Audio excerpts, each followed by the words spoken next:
नमस्कार। कुछ दिन पहले हमने देखा कैसे एक्स जो प्लेटफॉर्म है जिसके अंतर जो पहले ट्विटर होता था उसके अंतर्गत एक एआई टूल है ग्रॉक करके। ग्रॉक जो एक टूल है वो एक हेल्पफुल टूल है, वो एक इंफॉर्मेटिव टूल है अगर उससे सही इंफॉर्मेशन पूछी जाए जिसका सदुपयोग किया जा सके।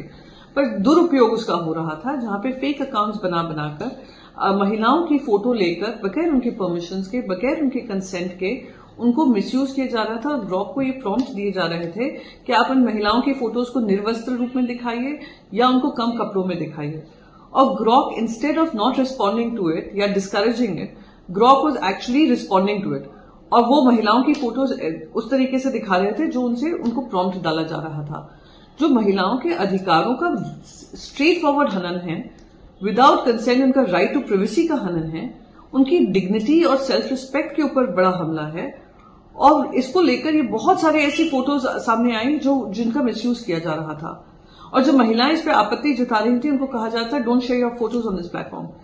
सबसे पहले महिलाएं जब चाहें जहां चाहें अपनी फोटो शेयर करेंगी और कोई उनको रोक नहीं सकता है।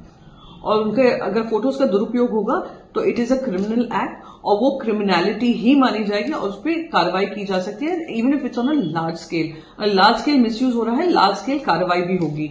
महिलाओं के उतने ही अधिकार हैं जितने पुरुषों के हैं और जहां जहां महिलाओं को कमी मिली है हमारे पास लॉ एंड ऑर्डर काफी सक्षम है कि उनका उपयोग कर ऐसे लोगों को, ऐसे बददिमाग लोगों को, परवर्ट लोगों को उनको कार्रवाई कर सके।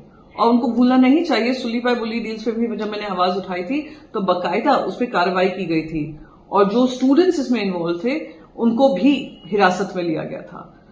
दूसरी इंपॉर्टेंट चीज कि यहां पर जो गार्डरेल्स होने चाहिए एआई टूल्स में वो गार्डरेल्स मिसिंग हैं। जहां पे वंचित लोग हैं, जहां पर माइनॉरिटी में हैं, जहां पे जेंडर बेस्ड हम वायलेंस देखते हैं या जेंडर बेस्ड बुलिंग देखते हैं, उसके गार्डरेल्स बनाना हर प्रॉम्प्ट को जरूरी होगा। इंपॉर्टेंट तीसरी बात कि अगर आप टेक फर्म्स को देखेंगे, 4 बिग टेक्स हैं, चाहे वो गूगल हो, चाहे वो मेटा हो, चाहे वो एक्स हो, चाहे वो माइक्रोसॉफ्ट हो, इन सब ने बढ़त ली है एआई में और एआई मैकेनिज्म को यूज करने में। तो उनकी भी जिम्मेदारी बनेगी कि ये जो गार्डरेल्स होने चाहिए वो उसको बकायदा बनाएं। Last but not the least, जब मैंने ये चिट्ठी लिखी और जो मुझे भारी समर्थन जनता से मिला, मैं उनका आभार व्यक्त करना चाहूंगी, मीडिया का आभार व्यक्त करना चाहूंगी कि उन्होंने इसको प्राथमिकता देकर इसको आवाज उठाई और उन्होंने काफी उसको कवर भी किया।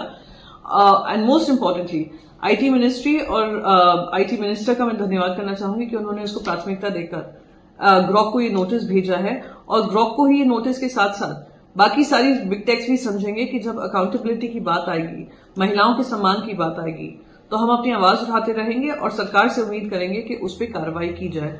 अभी 72 घंटे उनको दिए हैं और 72 घंटे में वो इमेजेस ही टेक डाउन नहीं करनी है। उनको ये भी लिस्ट दी गई है कि किन किन लॉज का उल्लंघन किया गया है, उनसे एक ऑडिट रिपोर्ट भी मांगी है और साथ ही साथ ऑडिट के साथ साथ ये भी कहा गया है कि एआई एप्स जो हैं, जो टूल्स हैं, एआई टूल्स में परिवर्तन लाना जरूरी है। उम्मीद करती हूं एक्स उस पर कार्रवाई करेगा और एक्स उस पर काम कर they will make it a safe space for women. Safe space for women की जिम्मेदारी दुनिया भर में सभी इन टेक फर्म्स की है और इस बात का मुझे गर्व है कि आज हमारा देश, क्योंकि हमने इस पे प्राथमिकता दी और मैंने इस बात को उठाया, हमारे देश ने इसको रिस्पॉन्ड किया, हमारी देश की सरकार ने इसको रिस्पॉन्ड किया and perhaps we are the first in the world जो एक्स पे ग्रॉक से की अकाउंटेबिलिटी तय कर रहे हैं।